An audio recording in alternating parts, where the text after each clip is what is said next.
Drake's pen right now, I don't think nobody in hip-hop, I keep seeing people saying, oh, yeah, he dissed Jay-Z a few times. Yo, Jay-Z better not respond to Drake. Fuck is this? Man, tell that old nigga write his obituary or eulogy, nigga. He better not. He better not, nigga.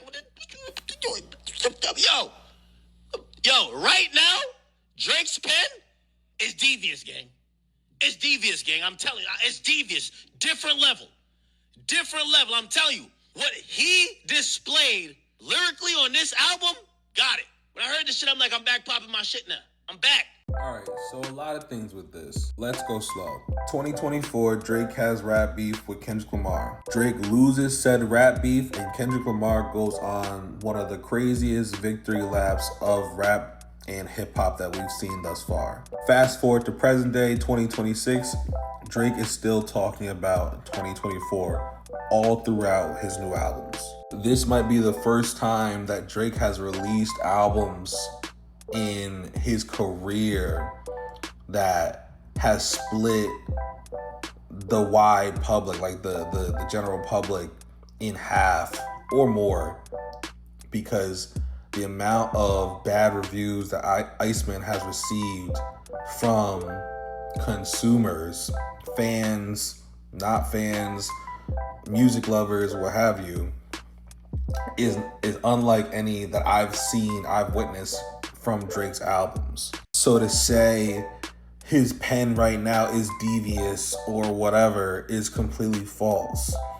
Especially, like, not even comparing to his other albums.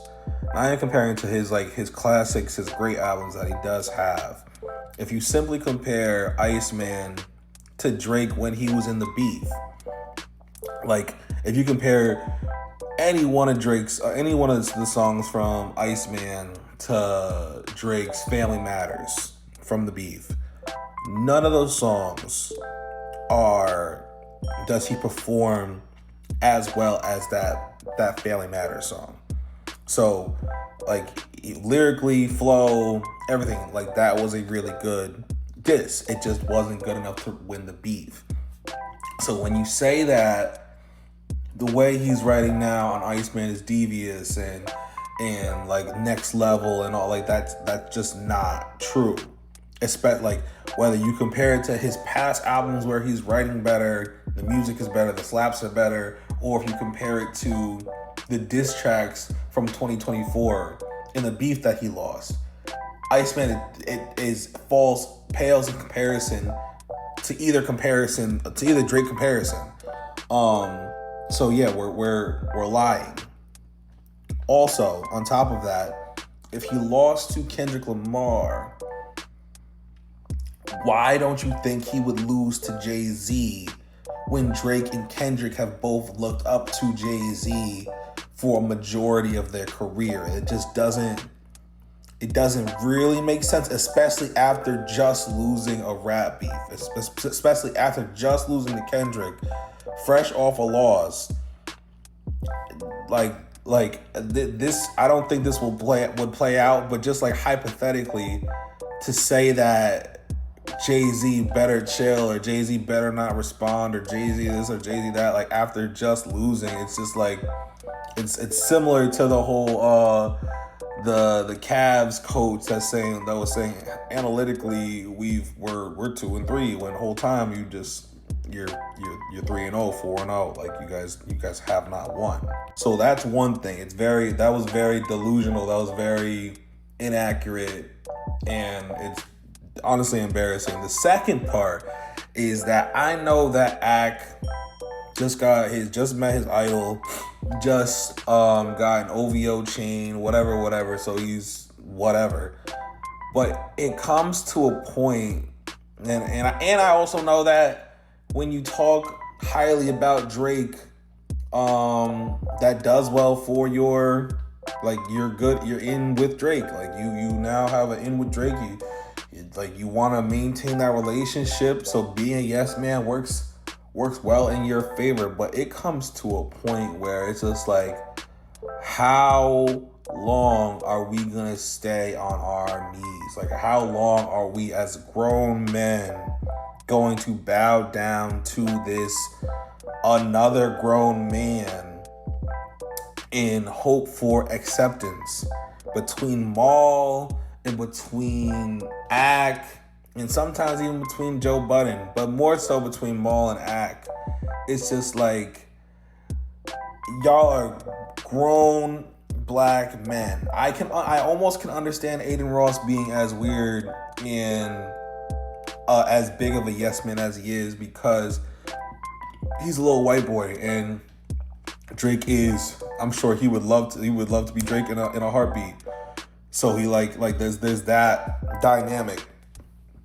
But as two other grown black men, just to watch you guys and how you give it up for Drake, right, wrong, or indifferent, no matter what, whether you're lying, whether it's false like information, it's just the secondhand embarrassment. And I don't even know these guys personally, so the secondhand embarrassment is through the roof, and I just feel like it's a disservice, and it's nasty.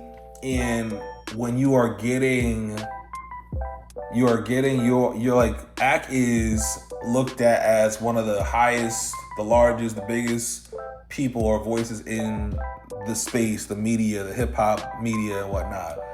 So that's scary when you are polluting the airways, or like this is not unbiased opinions. This is not like, you're not doing anything positive for the culture when this is how you're moving, when you're just being a yes man, when you're just glazing Drake.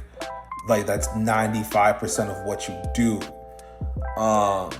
Same thing with Maul. Maul is another one that is like, I think Complex rated Ak as number 1 as far as hip hop media, and I think Rory and Maul were like 7 or some shit like that. So it's just like, it's very similar to Drake.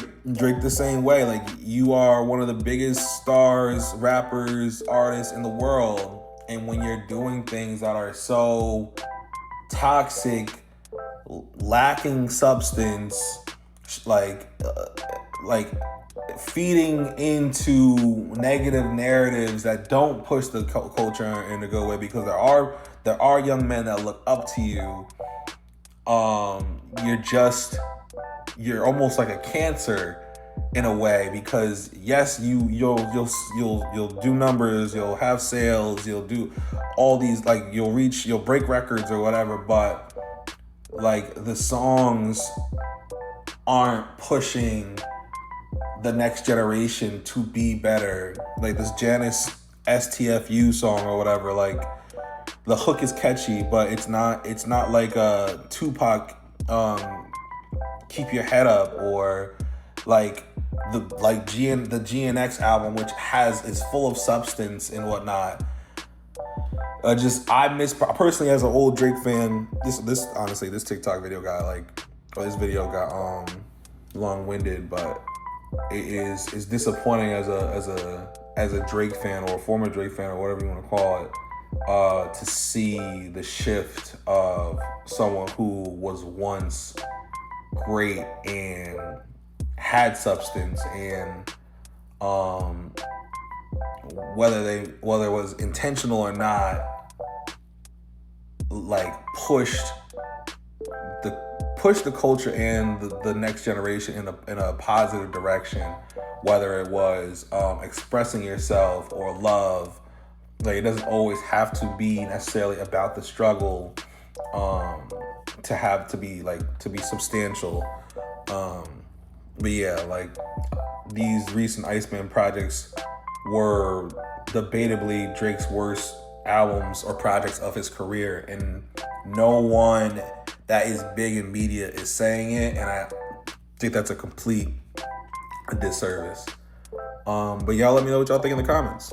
Hey, if you guys like this video, make sure you check out these videos where we talk more about music, dating, and real life situations. Thank you for supporting the podcast. Make sure you check out these videos and make sure you subscribe. Peace.